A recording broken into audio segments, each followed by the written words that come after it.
Vous savez, c'est des moments importants que nous vivons ce matin. Nous avons rendez-vous avec le ciel. Amen. Amen. Vous savez comment on atteint le ciel? En fermant nos yeux, en ouvrant notre cœur. J'ai laissé mon téléphone dans la voiture. C'est pourquoi? Je sors. Il y a des messages, souvent des requêtes de prière, alors ça sonne et c'est dérangeant.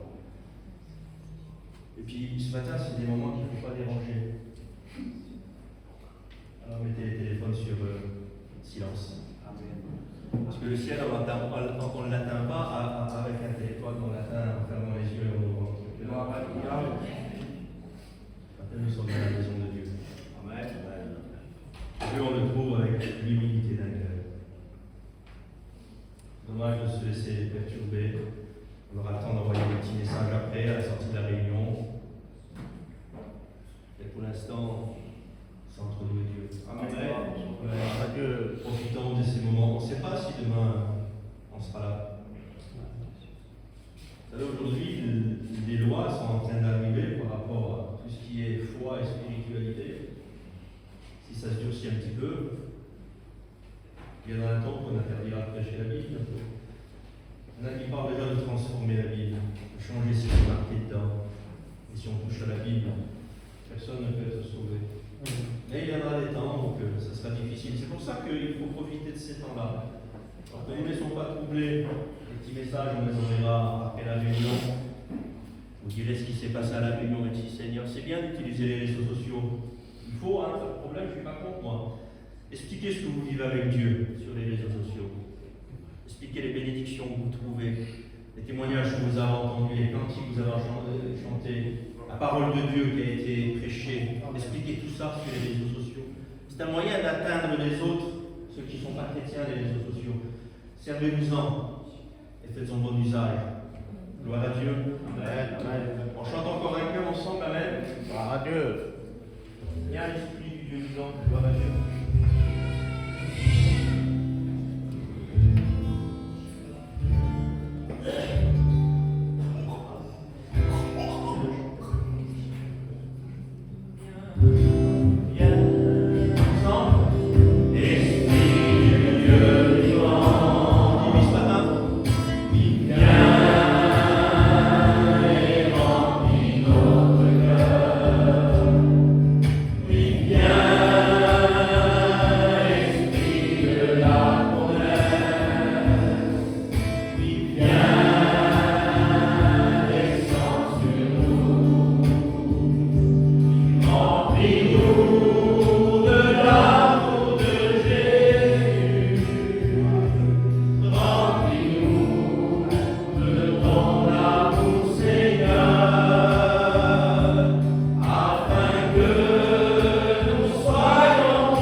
Nos problèmes, Seigneur, reste dehors, mais ce matin, nous voulons louer ton nom.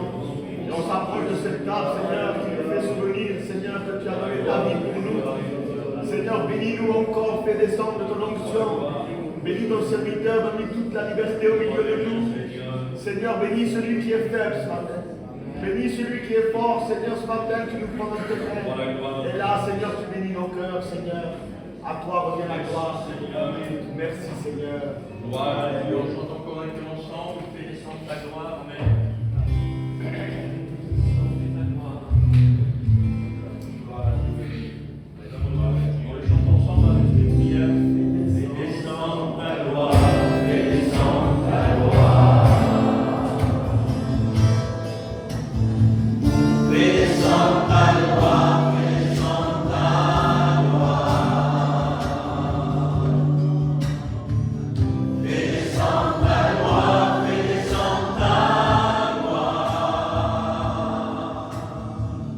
Fais descendre ta gloire, fais descendre ta gloire. Vive gloire à Dieu.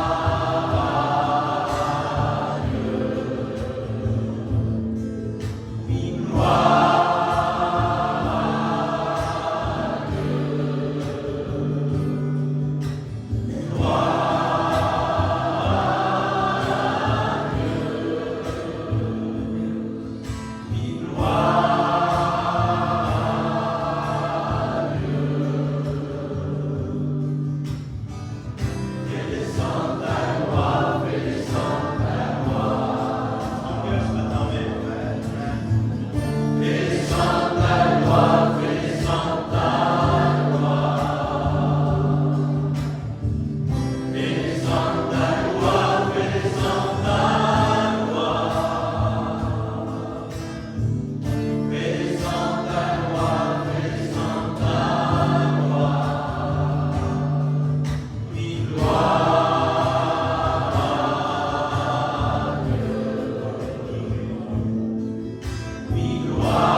Dieu.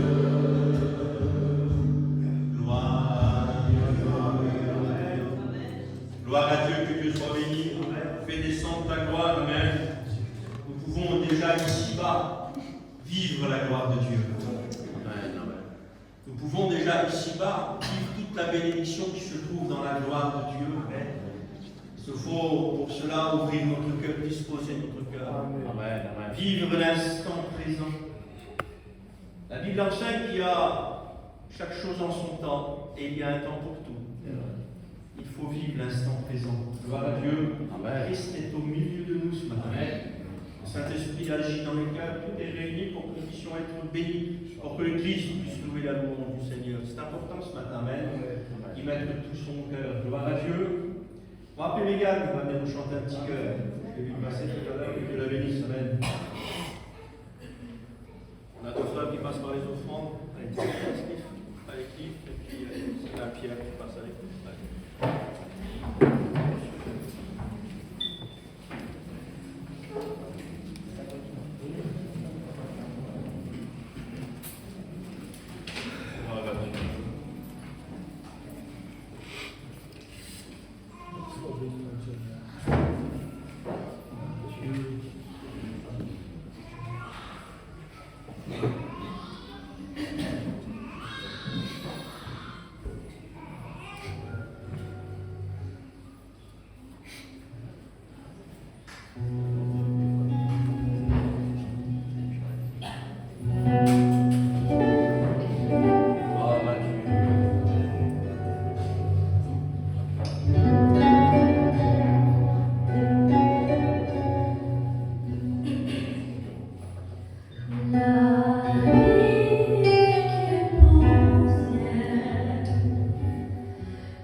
Jésus nous a préparé une place, amen, à ses côtés. C'est ça qu'il ne faut pas perdre de vue. Amen. C'est où est notre place. Dans le monde, on n'a plus de place. Dans le monde, nous sommes un peu comme Abraham. Les anciennes traductions, la traduction d'Arby, quand elle parle d'Abraham dans l'Ancien Testament, elle dit qu'Abraham était forain et vagabond sur la terre. En vérité, c'est marqué comme ça, forain. C'est un voyageur, hein. C'est-à-dire qu'il n'y avait pas d'attache. Abraham avait compris. Un jour, Dieu lui a montré Canaan, et tu vois tout ce que tu vois là. C'est pour toi et ta descendance. Amen. Amen. Non, Abraham ne s'est jamais établi à Canaan. Jamais. Il a acheté un bout de champ quand il a enterré sa femme, c'est tout. Mais il ne s'est jamais établi. Il aurait pu s'établir, c'était à lui. Dieu lui avait donné. Il aurait pu exiger, dire Seigneur, moi je veux maintenant. Canaan c'est grand, le croissant fertile. La terre de Canaan c'est immense. C'est là qu'à Jérusalem, c'est là qu'à. Et pourquoi il ne s'y est jamais installé? C'est pourquoi? Parce qu'il attendait quelque chose de meilleur. Et c'est dans la lettre des Hébreux qu'on a la réponse en fait. On sait pourquoi il ne s'est jamais installé.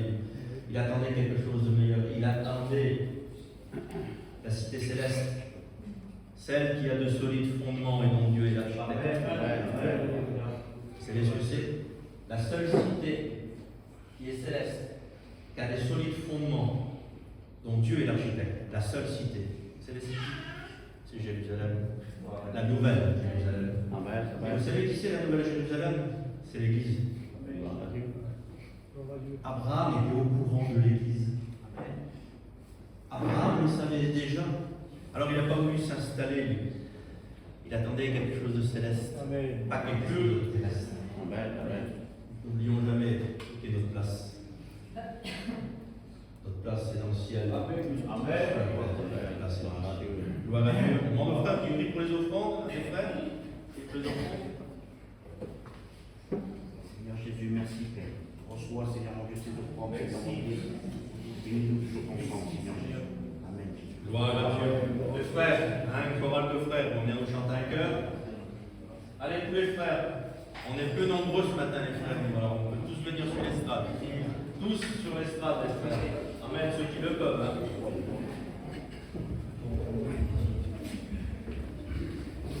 Gloire à Dieu. Allez, les frères de ce côté-là, les frères, venez aussi. Allez, chorale pour le Seigneur. Gloire à Dieu.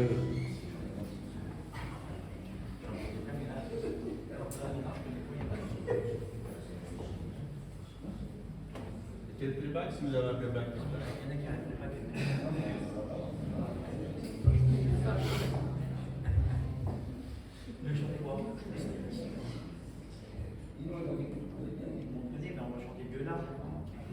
Amen.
que nous mettons notre foi dans sa parole. Amen.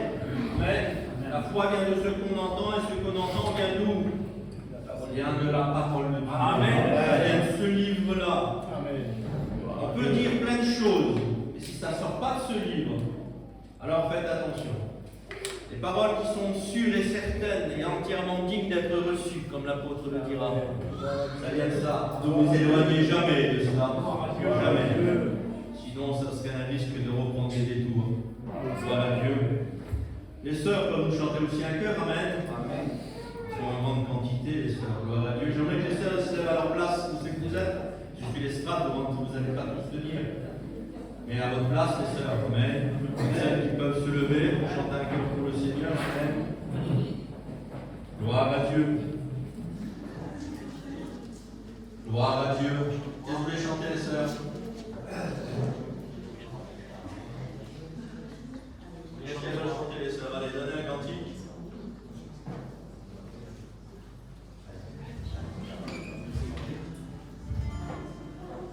Allez, vous chantez Berger de mon âme, je m'abandonne à toi. Bon, pour les sœurs? Allez, c'est qui donne le temps? Allez, les sœurs.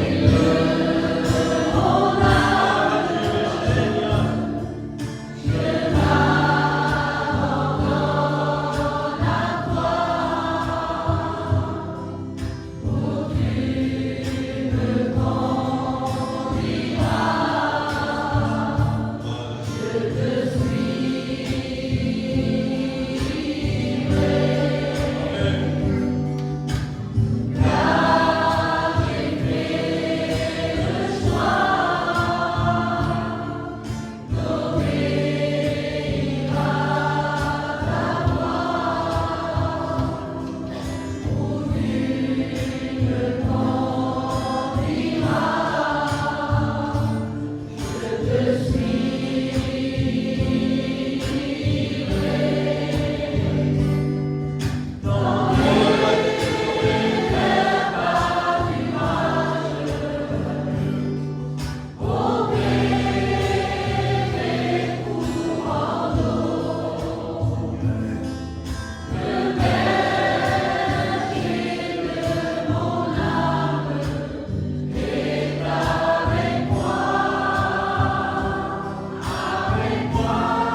nous sommes auprès des sources d'eau fraîche. Nous le sommes ce matin. Amen. Qu'est-ce que les verts pâturages? Vous savez ce que c'est que les verts pâturages? C'est ça. Amen. Parce que ça, c'est notre nourriture de ce matin. Et ça, c'est les sources d'eau aussi, fraîches. Alléluia. Une eau qui ne se tarit pas. Une eau fraîche. Ça aussi, c'est notre eau qui nous aide à vivre ce matin. Gloire à Dieu. Donc ce matin, il y a le repas du Seigneur. Et il y a l'eau du Seigneur aussi. Gloire à Dieu, que nous soyons bénis, merci Seigneur. Je crois que le moment le plus important est venu, celui d'écouter sa bonne parole. Amen. Que Dieu bénisse son messager pour nous. Amen.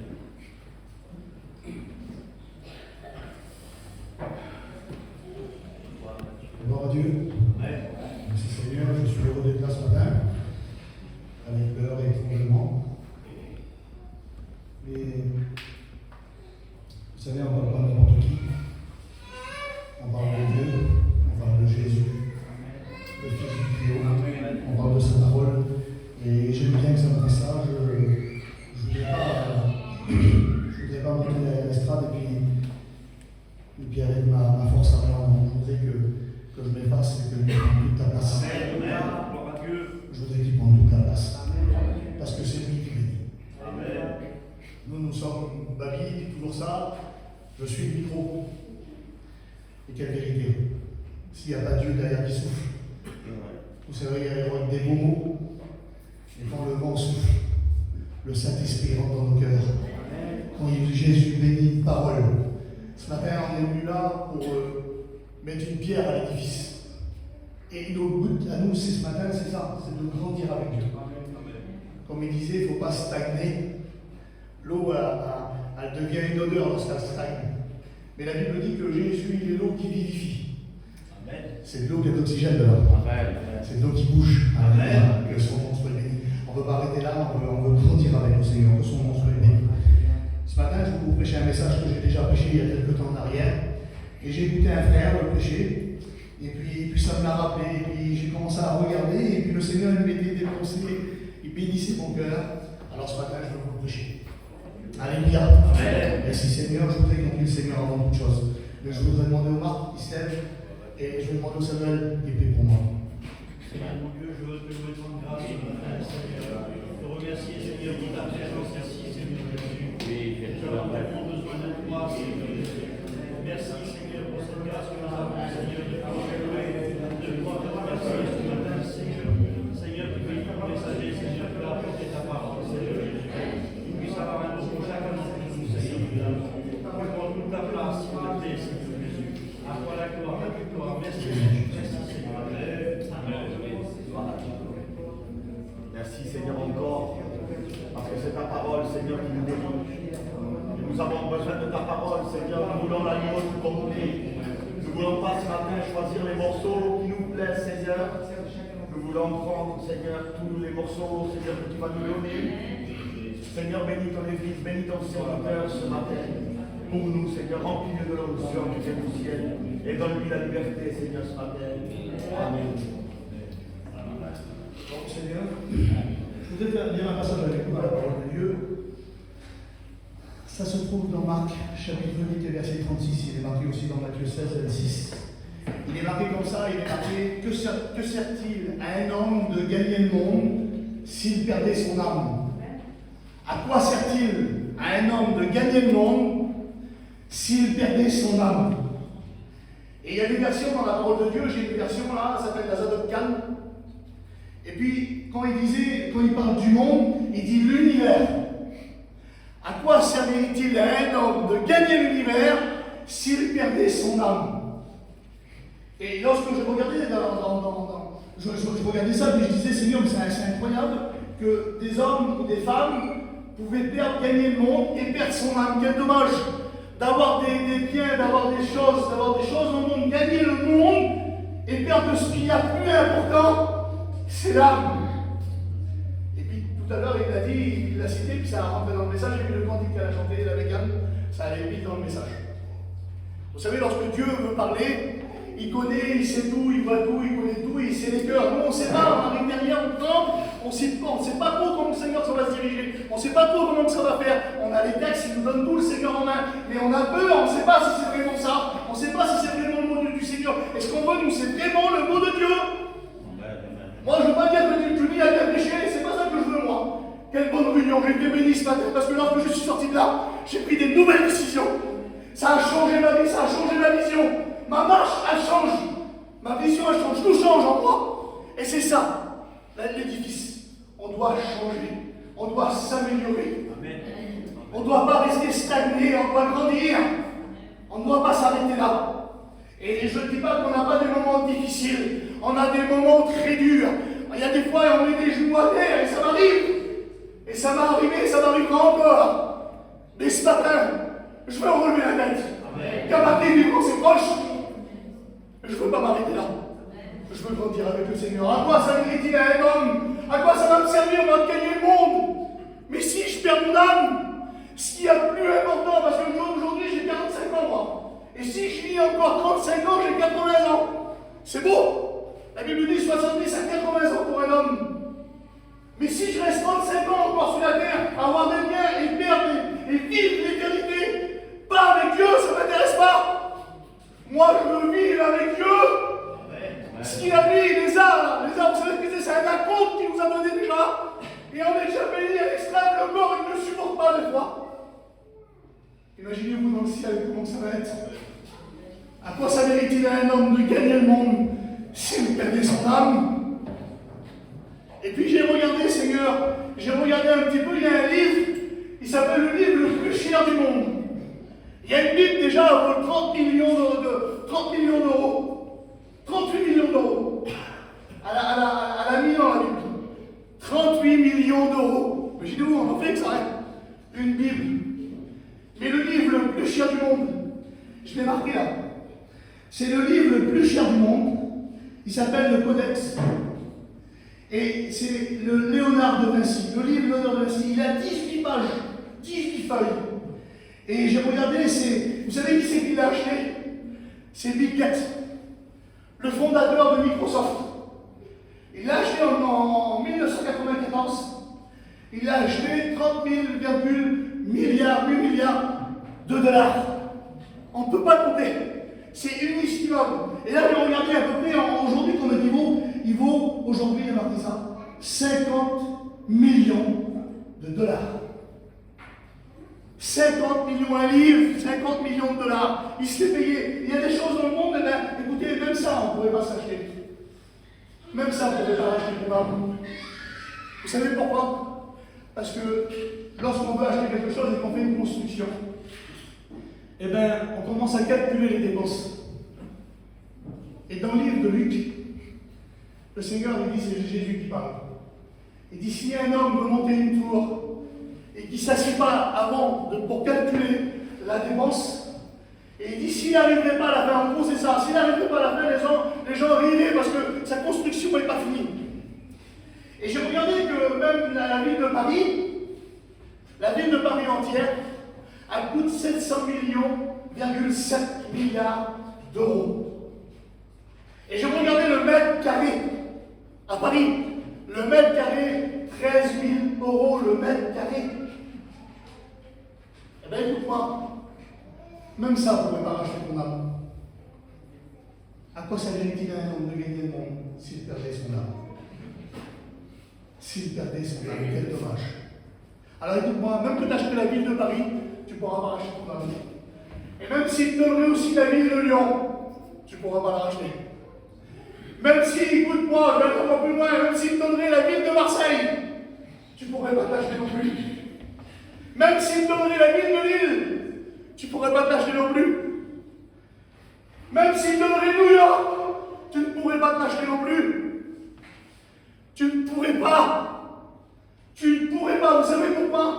Parce que écoute-moi, j'ai regardé dans le psaume 49, verset 9, Dieu a fait un devis pour toi et pour moi. Je l'ai appelé le devis de Dieu. J'ai trouvé le devis de Dieu dans la parole de Dieu. Vous voulez qu'on le lise ensemble? Amen. On va le lire ensemble. Psaume 49, verset 9.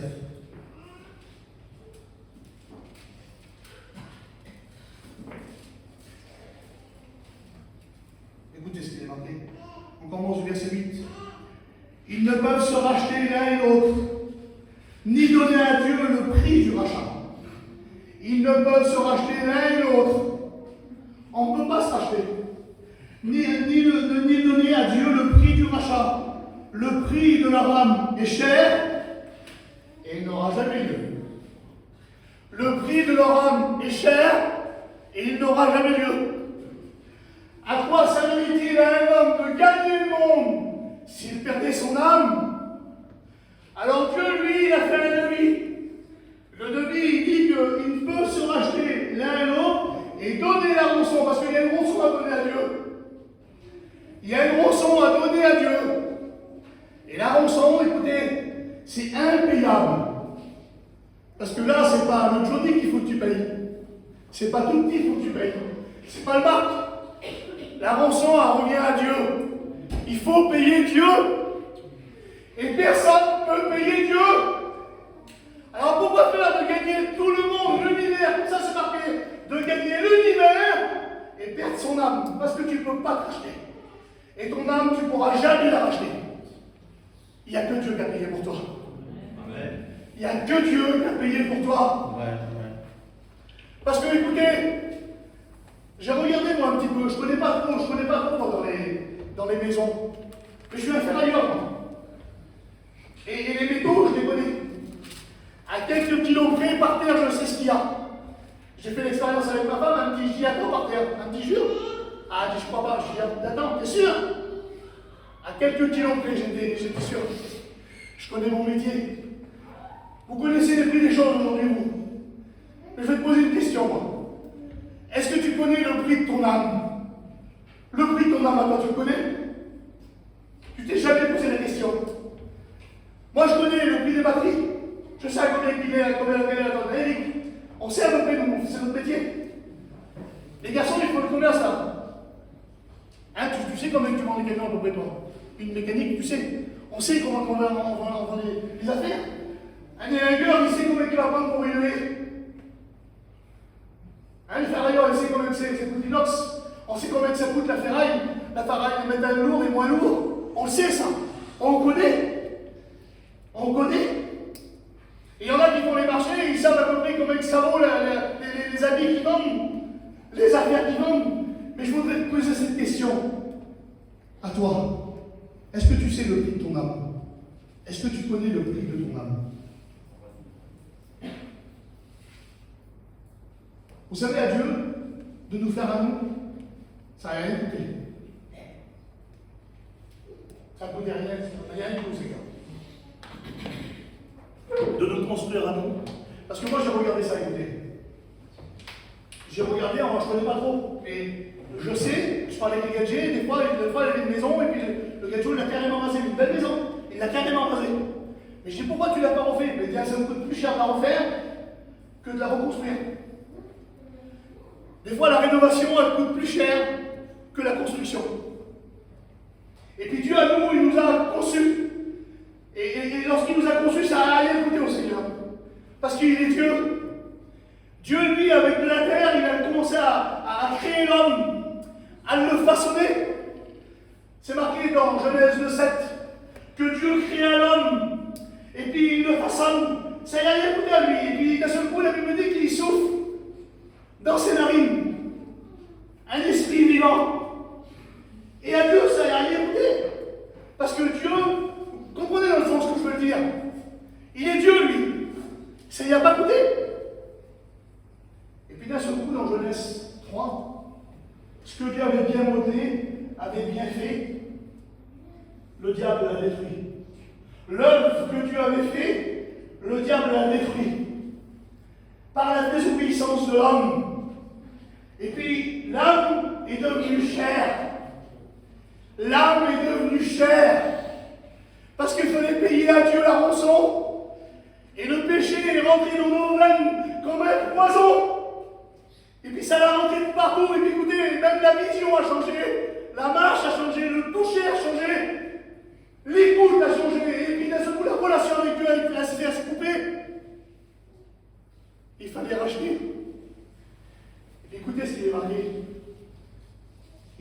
version là, dans le psaume 49, verset 20, le verset 9, excusez-moi. Il dit que le prix du rachat est trop cher, n'aura jamais lieu. La Bible dit que Dieu cherche un homme et il n'en trouvera point.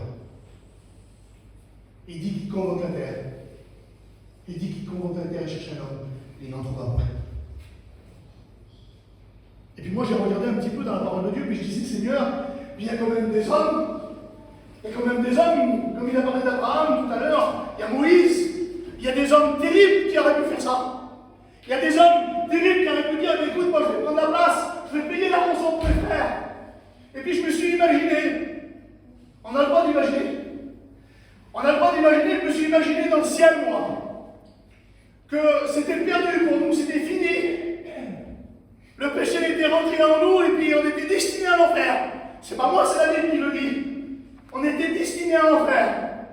Et puis d'un seul coup, moi, je me suis imaginé qu'il y a un homme, et puis Dieu était sur son trône, et puis il y avait tous ces anges qui étaient là, et puis d'un seul coup, il disait, écoute-moi, appelle-moi, Moïse. Oui, Seigneur. Il vient devant son trône, Moïse, la tête baissée.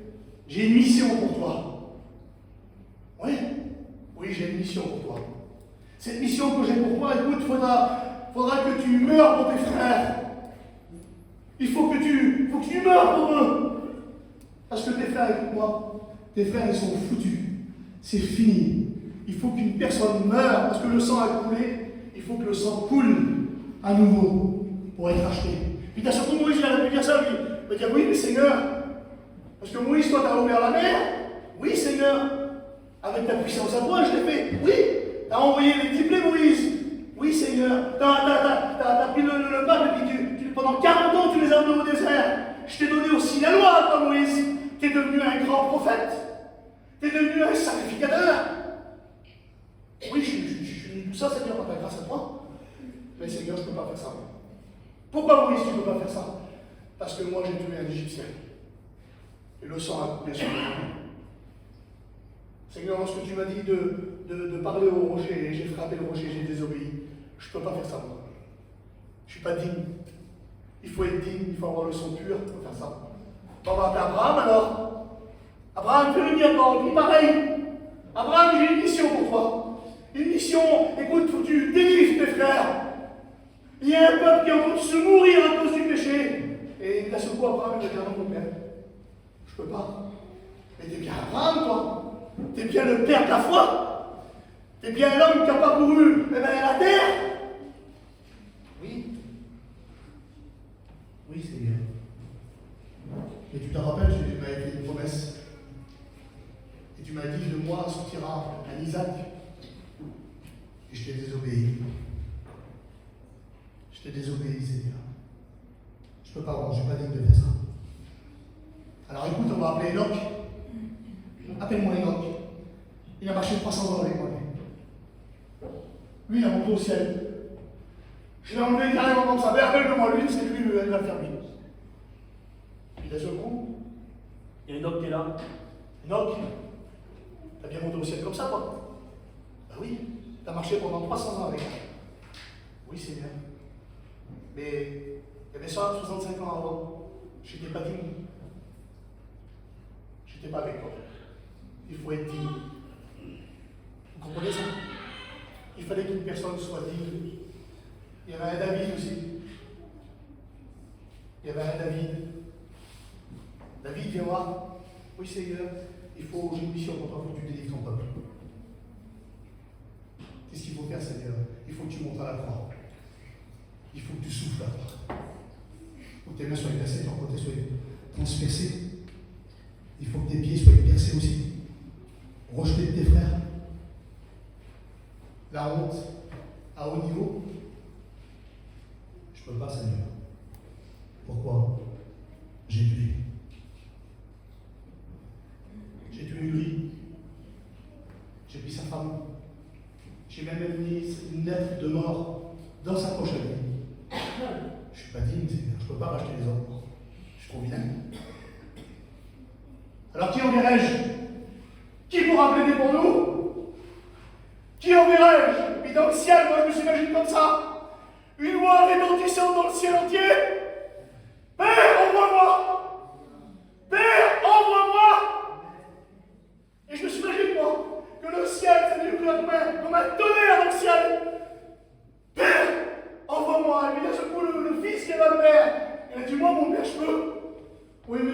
fils, écoute-moi. Mon fils. Mon fils. Tu vas être grogné les ennuis, c'est mon père. Écoute, ils vont te prendre, ils vont t'arracher la barbe, c'est mon père. Ils vont te labourer le dos. Je le sais. Mais on les aime. On les aime. Mais mon fils, écoute. Aujourd'hui, là, tu marches sur des pierres de cristal, sur de l'or, sur des pierres précieuses. Tous les anges du ciel t'adorent. Mais quand tu seras sur la terre, écoute, tu n'auras même pas un endroit pour reposer ta tête. Je sais, mon père. Mais je les aime. On les aime. Car Dieu a tant aimé qu'il a donné. Car Dieu a tant aimé qu'il a donné. Alors écoute, pour ça que je dis, la construction des fois, la rénovation coûte plus cher que la construction. Parce qu'à Dieu, ça n'a rien coûté de nous construire. Ça n'a rien coûté à nous faire, de nous monter, ça n'a rien coûté à Dieu. Mais dans Genèse 3, ça a été démoli. Il fallait une reconstruction. Écoutez ce qui est marqué. Psaume 23. L'Éternel est mon berger. Je ne manquerai de rien. Il me fait reposer dans de vieux pâturages. Et il restaure mon âme. Il restaure mon âme. Alors qui enverrait, je revois moi. Il dit qu'il cherche un homme, il n'en trouvera point. Alors la Bible dit ça. Isaïe 59. Verset 16. Et il dit son bras lui vient d'aide. Le bras de Dieu, c'est Jésus-Christ. Amen. Le bras de Dieu, c'est Jésus-Christ. Alléluia. Que son nom soit béni. Et Dieu avait voulu qu'il descende. Pourquoi? Parce que la construction a coûté, la rénovation a coûté plus cher. Dieu nous a construit, il nous a fait. Il n'y a pas de problème. Ça, il n'a rien coûté à Dieu. Il est Dieu, il a soufflé un souffle. Et on est devenus des êtres vivants. Mais lorsqu'il a voulu reconstruire, il a voulu qu'il donne son fils. Ça a coûté à Dieu le prix de son fils. La rénovation elle coûte plus cher que la construction. Ça y a coûté à Dieu. Ça y a coûté à Dieu. Et croyez-moi que lorsque il est marqué comme ça dans Matthieu, et qui dit qu'il fallait qu'il calcule les dépenses, c'est pour ça qu'il dit que ça a été cher et il n'aura jamais lieu. On ne pouvait pas se racheter les uns et les autres. À quoi servirait-il à un homme de gagner le monde? À quoi ça sert? D'avoir des biens sur la terre, d'avoir plein de biens et puis se tuer pour le matériel. Excusez-moi, mais on a ce qu'il nous faut, il n'y a pas de problème. Mais je reparle souvent et on le dit souvent. À quoi servirait-il à un homme de gagner le monde s'il perd son âme? À quoi servirait-il que j'aille des véhicules et des terrains à gogo? Et puis que j'aurai un fils, là, je n'ai pas d'enfant moi, mais j'aurai un fils qui se perd. Parce que je l'emmène que là-dedans. À quoi ça veut-il de gagner le monde si mon fils perd son âme, si ma fille perd son âme? À quoi ça mérite-t-il? Écoute-moi, tu es là, Satan. Celui qui a payé le prix, il est là aussi. Amen. À quoi ça mérite-t-il de gagner le monde s'il perdait son âme? Ton âme m'a coûté cher à Dieu. Et c'est pour ça qu'il dit, car Dieu a tant aimé. Il faut aimer. Hein? Il faut aimer. Et toi, tu ne prends même pas garde. Tu fais même pas attention à ton âme, tu en prends plus soin de tes affaires. Excusez-moi, je veux dire les choses ce matin. On prend plus soin de nos affaires que de notre âme. On prend plus soin. Vous savez, des fois, que le diable il nous terrasse parce qu'on le gêne. Et celui-là qui n'est pas gêné par le diable, eh bien, excusez-moi. Celui-là qui n'est pas gêné par le diable, c'est qu'il ne le gêne pas. On veut le gêner. Malgré qu'on ne veut pas les combats et les difficultés, les souffrances, on ne les veut pas. Mais lorsqu'on fait la guerre au diable, c'est pour ça qu'il a dit que vous êtes un soldat. Et un soldat, ça part à la guerre.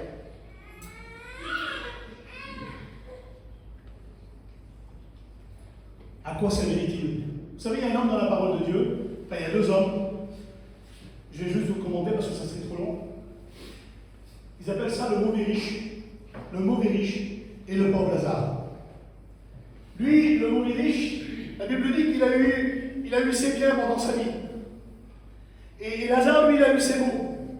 Ces mots, c'est on dit des maux de tête, des mal, il a eu mal. Il a eu mal pendant sa vie. Il a souffert pendant sa vie. Et puis d'un seul coup, la Bible dit que le riche, le Lazare meurt, et la Bible dit que des anges le portent. Quelle beauté! Et le mauvais riche, là, la Bible dit qu'il fuit en soupli. Quelle différence? Lorsque des anges le portent, et l'homme en celui. Pour ça, la Bible dit, vaut mieux la fin d'une chose que son commencement. Vaut mieux la fin d'une chose que son commencement. Des fois, tu peux bien commencer et bien finir. Il faut commencer bien et bien finir. Il faut commencer bien et bien finir. Connais-tu la valeur de ton âme? Ton âme est chère. Et puis d'un seul coup, écoutez, la Bible dit que lorsqu'on regarde dans la parole de Dieu, la Bible dit que cet homme-là, l'autre, Lazare, lui, pendant, il a souffert sur la terre, des fois on souffre, mais lorsqu'on est, lui, il rentre dans le sein d'Abraham, et puis il est consolé, la Bible dit, quelle beauté. Quelle bonté d'être dans le sein d'Abraham et de consoler. Puis la Bible dit que l'homme, là, il est dans un lieu de tourment. Vous avez vu déjà, des fois on a dit quelque chose.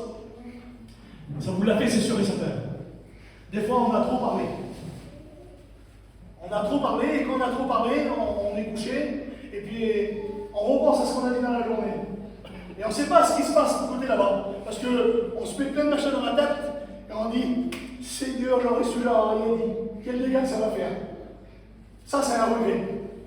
C'est un regret d'avoir dit des choses et d'avoir fait des choses. Ça vous est déjà arrivé. Et puis la nuit, toute la nuit, on est rongé, puis d'un seul coup le matin, on attend que l'autre se lève pour lui dire, pour lui demander pardon, pour dire écoute, j'ai dit ça, mais je te demande pardon. Et ça nous est arrivé plein de fois. Et il y a des choses qu'on peut régler sur la terre. Il y a des choses, des fois, ben écoutez, on l'a lancé, et c'est un tourment. Mais là, la Bible dit que c'est un tourment, c'est bien que ça. Hein. Je vous donne juste un exemple. C'est un tourment éternel. Alors écoutez, je vous dis ça. Moi, des petits, j'en ai pas. Mais que le Seigneur m'est témoin ce matin. Que si j'aurais des enfants, je ne voudrais pas qu'il aille là. Je ferai tout dans ma possibilité que mon fils ou ma fille soit rentré dans le ciel. Parce qu'on dit on l'aime, mais on lui donne des choses que ça ne va pas. Excusez-moi de vous dire ça, Seigneur Jésus. Mais moi, personnellement, peut-être que je dis ça et j'y dis le même mot parce que j'en ai pas. Vous ne pouvez pas dire lui il dit ça, mais il dit pas ça là. Donc là, j'en ai pas et je peux y aller même. Écoutez, je ne sais pas pourquoi je dis ça, ça va pas être le message que je dis quand même. Vous aimez vos enfants? Pourquoi vous leur donnez des voitures à 500 chevaux? Moi personnellement, je ne leur donnerais pas. Ils donnent des autos, excusez-moi, mais c'est compliqué. Ils leur donnent des autos qui ne peuvent pas conduire avec plusieurs heures permis. Ils ont des autos à 500 chevaux. Et puis, ils leur donnent des choses, écoutez, aujourd'hui, nous, avant, on avait les valeurs des choses. On avait les valeurs. Aujourd'hui, les petits, ils demandent des sous. Ils disent, le père, il n'y arrive même pas. Ils demandent des sous, c'est là. Il faut qu'ils fassent des crédits pour leur donner. Pour aller à un endroit à côté là. Ils n'ont pas la valeur des choses. Un téléphone à 1200 €. Imaginez-vous un téléphone à 1200 €. Mais tu nourris combien de temps avec ça? Parce qu'un tel là. Alors moi, je ne veux pas que mon fils soit les moyens. Mais donne la valeur à tes enfants. Donne la valeur des choses. Et on veut tout donner. Vous avez vu la télé? Ah, nous, les enfants rois. Ah oui, mais c'est les enfants qui vont dans le monde. Il faut la valeur des choses. Ils leur donnent des autos, ils leur donnent des campings, et puis ça fait des gâtés et ils tapent en merde. J'ai vu moi. La femme elle donne tout, puis l'enfant il tape sur sa mère. Il a 27 ans. Ça va pas être le message, je le dis quand même. Faites attention, Seigneur Jésus. Il faut donner la valeur des choses. Gloire à Dieu. Il faut donner la valeur des choses. Et puis on regarde, lorsqu'on regarde, il dit revois-moi.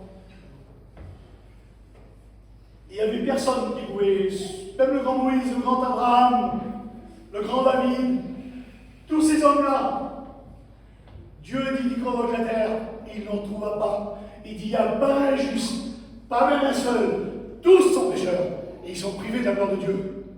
Il fallait, écoute-moi, la rançon était chère. Vous savez pourquoi? Parce qu'il a fallu que Dieu descende. Dieu descende et qu'il paye Dieu. Il n'y avait que Dieu qui pouvait payer Dieu. Personne ne pouvait payer Dieu. Il n'y avait que Dieu qui pouvait payer Dieu. Et ton âme, rappelle-toi, ton âme, elle coûte cher à Dieu. Elle coûte cher. Et il faut qu'on en prenne soin. Il faut qu'on en prenne soin. On sait prendre soin de nos affaires. Prenons soin de ce que Dieu nous a mis en nous. Prenons soin de ce que Dieu nous a fait. Plus que jamais. Écoutez, je vous dis ça en passant. Et devant Dieu que c'est vrai. Vos enfants, en vous donnant les choses, ça ira pas mieux. C'est là qu'il faut l'emmener. C'est là qu'il faut l'emmener. Il faut qu'il voie ma mère, écoutez. Je dis pas ça parce qu'elle est partie, ça fait 33 ans qu'elle est partie. Ça va faire 33 ans en mode le 13 août. Elle avait 37 ans quand elle est partie, ma mère. Et je m'en rappelle comme si c'était maintenant. J'étais petit, hein. On avait été au pied du lit. Il y avait des soeurs avec moi. Et puis quand on avait été au pied du lit, comme ça, le soir avant de se coucher, on priait le Seigneur. Elle disait, Peggy, vas-y, commence. La soeur a prié, la Joanna, ainsi de suite, moi, et on allait se coucher. Ça m'a gravé ça. Et la Bible dit que la grâce de Dieu, source de salut pour les hommes manifestés en Jésus-Christ. C'est une source qui coule et elle ne s'arrête pas. Ma mère, ça fait 33 ans qu'elle est partie. Mais pardon, on est tous chrétiens. Et elle n'a rien vu, elle. Et puis moi, je suis pasteur et mon petit frère, c'est mon étudiant. Source. Ça en coule. Amen. Même les hommes de la Bible, là, ils ont tout mis en œuvre pour que le Messie arrive. Ils ne l'ont pas vu, ils ont tout mis en œuvre. Et ma mère, c'est ce qu'elle a fait. Le Messie est arrivé. Elle a tout mis en œuvre pour qu'on soit converti. Mon père s'est converti, il a fait du dégât. Elle nous a fait du dégât. J'ai dit arrivé un moment, j'ai dit même le Seigneur ne va pas changer. Mais ce qui est impossible aux hommes est possible à dire. On va lui changer. Alléluia. De son nom soit béni. Et puis d'un seul coup là, il dit qu'il n'y a pas un homme, il dit envoie-moi. Et puis d'un seul coup, on le voit, le Messie là, il arrive dans Luc chapitre 2. Et puis d'un seul coup, le Messie est né. Le Messie est né. Et puis d'un seul coup, il y a les bergers qui sont là. Ils sont en train de battre le troupeau. Ils sont en train de leur donner à manger. Et puis d'un seul coup, ils sont là. Et puis d'un seul coup, la Bible dit que d'un seul coup, une grande lumière descend. Et une myriade d'anges descendent près d'eux. Et puis d'un seul coup, ils sont pris dans la prière. Mais qu'est-ce qui se passe? N'ayez pas peur. Car dans la ville de David, il vous aide un sauveur qui est le Christ. Amen. Alléluia, j'ai une bonne nouvelle pour vous. J'ai une bonne nouvelle, c'est ça la bonne nouvelle qu'on a vue. C'est quelqu'un qui est venu pour nous racheter à un grand prix, au prix de sa vie. Il nous a rachetés. Et puis la Bible dit que dans Luc 2, toujours pareil, il dit l'enfant grandissez en grâce devant Dieu et devant les hommes. Quel beauté, quel personnage que je l'aime. Il grandissait. Et puis d'un seul coup, la Bible dit un petit peu plus loin, au verset 52, il dit, et Jésus, ah c'est plus l'enfant, c'est Jésus là. Il dit grandissez en stature, en grâce, en sagesse, devant Dieu et devant les hommes. Il n'a pas changé, pas donc de variation de tout petit jusqu'à grand, il n'a pas changé. Et à l'âge de 30 ans, il commença son ministère. Il prêchait de Bourgade, d'endroits, de partout. La Bible dit qu'il ressuscitait les morts, il guérissait les malades, les lépreux étaient purifiés. Bon, quel personnage, Seigneur Jésus. C'était Dieu, écoutez, plein de puissance, et c'était l'homme. À haut niveau, c'était l'homme, voici l'homme. C'était l'homme, il était devenu comme un homme, un vrai homme. Il était plein homme, mais il était plein Dieu. Et même l'apôtre Paul, il dit, c'est un mystère pour moi. Il n'arrive même pas, pardon, le grand apôtre Paul, c'est un scientifique. Il dit, je ne sais pas comment ça s'est fait. Que Dieu a pu se créer un corps, il peut rentrer dedans, parce qu'il dit, les cieux ne peuvent le contenir. Et il est descendu pour toi et pour moi. Il nous a acheté à un grand prix. Et ce matin, je voudrais que tu mettes en considération ce que Dieu a fait pour toi, ce que Dieu a fait pour moi. Je veux le mettre en considération, moi. Je ne veux pas prendre cette scène n'importe comment. Je ne veux pas avoir une figure triste, une figure en 4 quarts en disant Non, je veux le prendre, je dis à Seigneur, merci, merci, merci Seigneur. Je veux relever la tête ce matin. Je veux relever la tête. J'en ai marre, Seigneur, d'avoir la tête par terre. J'en ai marre de regarder la terre. J'en ai marre de me soucier pour la terre. J'en ai marre d'acquérir des choses et de faire comme l'autre là-bas. J'en ai marre. Je veux, Seigneur, avoir un trésor dans le ciel. Et puis, Seigneur, fais-moi un trésor dans le ciel et non sur la terre. Parce que c'est beaucoup plus important. Et puis, des fois, on commence à rentrer dans un truc, écoutez, on commence à acheter ci, acheter là, puis on rentre dedans. Vous savez, le diable, il est rusé. Ça m'est arrivé, moi. Ça m'est arrivé, et puis, je vous l'explique. On est tous de la même nature. On n'est pas des Superman, nous, c'est tranquille. On est tous pareils. Puis j'étais vers moi au moment, et puis il fallait des affaires. Puis j'ai commencé à travailler, puis j'ai voulu l'approbation de Dieu. Et arrivé à un moment, je travaillais, et puis après, j'arrivais même plus à fournir. Je n'ai jamais travaillé de ma vie comme ça. Les gars, j'ai m'appelé, et puis voilà, je travaillais même pas la peine. Puis arrivé à un moment, je gagnais vraiment ma vie. Mais voilà, c'est quand j'étais dans la réunion, il l'a dit tout à l'heure. J'étais dans la réunion là, je recevais des SMS, des mails. Les gars, il faut envoyer les papiers là-bas, il faut faire ci, il faut faire ça. Le dimanche, il m'appelait pour acheter un camion, pour vendre un camion, et puis et ainsi de suite. Et puis arrivé au bout d'un mois, j'ai vu que je ne savais pas. Ma vie spirituelle, elle n'était pas comme d'habitude. Quand je rentrais dans la réunion, j'avais mon esprit dehors. Comment je vais faire? J'allais là-bas, demain, il faut que je fasse ça, il faut que je prépare le camion, il faut que je fasse ça. Et mon esprit, elle n'était pas là. Elle était dehors. Ça a duré un mois. Et puis je suis arrivé là. Ma femme, elle est là, elle me dit. Je dirais que je ne sais pas. Elle me dit quoi? Je dis ça va pas quand j'arrive. Elle a dit on travaille terrible. On a jamais travaillé comme ça, on a souffert, ouais. On a vraiment souffert, mais là on travaillait terrible. Alors voilà. J'ai dit ça va pas. J'ai dit ma vie spirituelle ça va pas. Ouais, c'est clair, ça va pas. Je l'ai senti que ça allait pas. Elle a dit fais comme tu veux. Et puis j'ai arrêté. J'ai repris mon petit train à la cuisine. En bas, j'ai repris mes réunions. Ah, j'ai gagné beaucoup moins. Alors. Amen. Ah, je recevais. Amen. Dieu. Il bénit, lui. Et j'étais malheureux, j'étais pas béni. Parce que ma source, moi, c'est lui. Vous comprenez ça? Ma source, c'est lui. Et ce que j'ai, j'en ai largement assez. Largement assez. J'ai même, il m'a donné au-delà de ce que j'espérais. J'en ai assez, j'ai mon petit camion, mon camping. J'ai un toit, je mange. Et regardez, j'ai fait 3 kilos, 4 kilos. Vous comprenez ce que je veux dire? La richesse, c'est lui, là.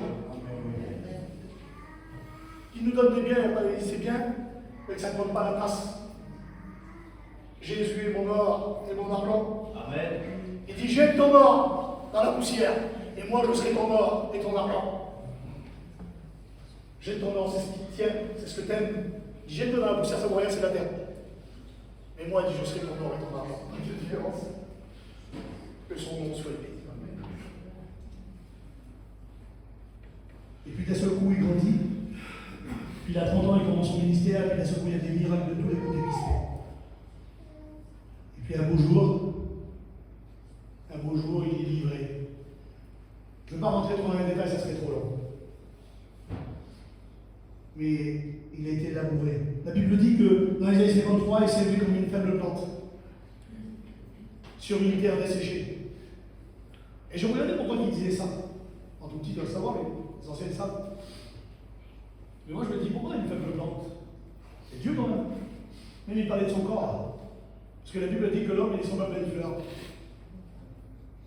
Et le soleil arrive, elle déchaisse.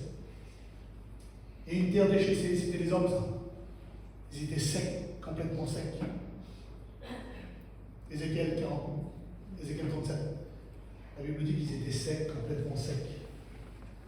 Il n'y avait rien en haut. Et lui, il est arrivé comme une faible plante, c'est un corps humain. Il dit qu'il a été maltraité. Il dit le châtiment qui nous donne la paix est tombé sur lui. Il a pris ta place. Il a pris ma place. Jésus nous aime.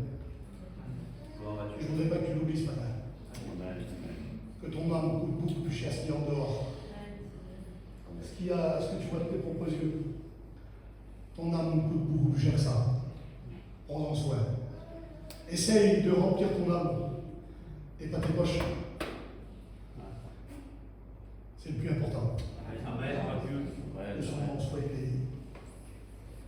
Et puis il y a un homme, je finirai avec ça. Parce qu'après ça serait trop long, je voulais parler de la croix, mais ça serait trop long. Écoutez, la Bible dit qu'il y a un homme qui est là. Puis d'un seul coup, il a travaillé terrible. Il a travaillé terrible, et puis lorsqu'il a travaillé terrible, il dit, lui, il parle à son âme. Imaginez-vous la différence de parler à son âme. Il parle à son âme, lui, puis il dit ça. Il dit, aujourd'hui, mon âme, tu as des grands biens.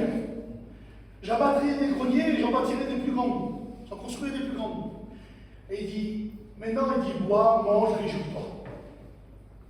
Tu as du pain en abondance. Et la Bible dit que Dieu lui parle dans la nuit. Et il lui dit, insensé que tu es. Cette même nuit, ne sais-tu pas que cette même nuit, ton âme sera redemandée? Et cet homme-là, il meurt dans la nuit. Il avait des grands silos, il avait des grandes granges, il avait plein de choses qui étaient grandes, mais lui, il n'était plus là. À quoi ça sert? À quoi ça lui dit à un homme de gagner le monde s'il perdait son âme? À quoi ça sert? Moi, j'avais là les caissons, j'ai pas d'enfant, j'ai rien. Ben, je les mange. Je les pour moi, un Marc. À quoi ça sert? Je vais les garder pour qui? Je veux faire un trésor dans le ciel, moi. Amen. Je voudrais, écoutez, je ne suis pas un Superman, hein, mais je voudrais arriver avec les bagages là et de ne pas rougir devant le Seigneur. Amen. Je ne voudrais pas rougir. D'être sauvé vraiment à un cheveu. Quel dommage. Quel dommage d'être sauvé vraiment à un fil. De ne pas vivre ce que sur la terre. Quand je vais aller au Seigneur, je vais le prendre dans mes bras. Et je vais lui dire ça. Et j'ai fait cette promesse-là, je vais lui dire. Je vais voir tous les grands hommes de la Bible et puis après, je voudrais en parler. Et je voudrais voir Jésus déjà. Et je vais dire sur Seigneur. Seigneur, merci de m'avoir marché avec toi sur la terre. Merci de m'avoir sauvé. Je suis avec toi dans la félicité, Seigneur, aujourd'hui. Quelle bonté d'être sauvé à un fil et pas avoir la bouche fermée et de rien dire au Seigneur, quel dommage. Et vivre plein d'expériences avec lui. Vous voulez vivre des expériences, vous? Ben, à partir d'aujourd'hui, vous prenez une pierre, vous le mettez sur le mur. Et il faut grandir. Amen. Vous voulez compris, Seigneur, je vais arrêter là. Mon âme te bénit, Seigneur. Mon âme te loue, Jésus. Mon âme te loue parce que tu es vivant. Merci pour ta bonté. Merci pour l'argent d'enfant. Grâce à ta bonté, cher mon Seigneur. Écoutez ton Fils. Amen. Alléluia. Merci pour ton amour. Merci pour la paix, Seigneur. Merci pour le châtiment, Seigneur. Merci parce que c'est toi qui as pris ma place. Que ton nom soit glorifié. Je bénis ton nom. Je loue ta grâce. Merci de ce que tu m'as donné sur la terre, Seigneur. Merci pour tout ce que tu me donnes. Merci pour mon cœur, Jésus. Merci. Merci pour le salut. Merci, Seigneur. Merci pour mon foyer qui te sert, Jésus. Merci pour tout ce que tu nous donnes. Que ton nom soit béni. Bénis mes frères et sœurs qui sont là, Seigneur. Et toi, ta parole, Seigneur, elle est puissante. Ta parole m'a béni ce matin, Seigneur. J'ai senti ta présence, elle est tellement bonne. Que ton nom soit glorifié. Merci, merci. Merci pour tout ce que tu fais, Seigneur. Bénis mes frères, Seigneur. Bénis mon Père qui ne t'appartient pas encore, Seigneur. Merci, Seigneur, pour tout ce que tu fais. Que ton nom soit béni. À toi et moi, Jésus. Et Seigneur,